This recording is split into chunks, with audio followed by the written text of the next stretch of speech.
হরে কৃষ্ণ কৃষ্ণ কৃষ্ণ হরে হরে, হরে রাম রাম রাম হরে হরে। সকলের চরণে প্রণিপাত। আমি ভগবানের কাছে আরো আগাতে চাই। যারা শ্রীকৃষ্ণকে অনেক রকম উল্টো পাল্টা নিয়ে কথা বলে, যারা ইসকনকে নিয়ে অন্যরকম ভাবে বলেন, তো তারা আমার এই কথাটা সম্পূর্ণভাবে শ্রবণ করুন। ভিডিওটা সরিয়ে চলে যাবেন না, তাহলে কিছুই ঘটে ঢুকবে না, মাথায় ঢুকবে না। তাহলে বোঝা গেল হরিনাম সংকীর্তন মধুরময় যেটা ইসকন করছে সেটাও আপনি করে দেখান, সেটা তুমিও করে দেখান। কি ছোট কি বড়, এটা বিষয় হরিনাম সংকীর্তন করা। ছোট থেকেই মানে জন্ম থেকেই কৃষ্ণ ভক্তি কৃষ্ণ ভাবনা আসা দরকার।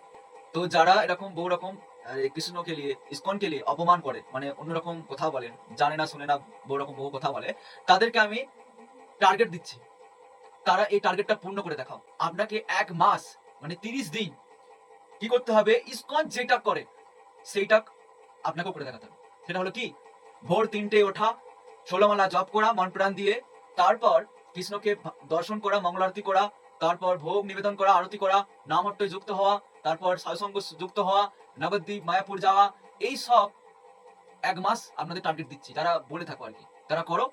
তারপর আমাকে এই ভিডিওর মাধ্যমে কমেন্টে জানাও যে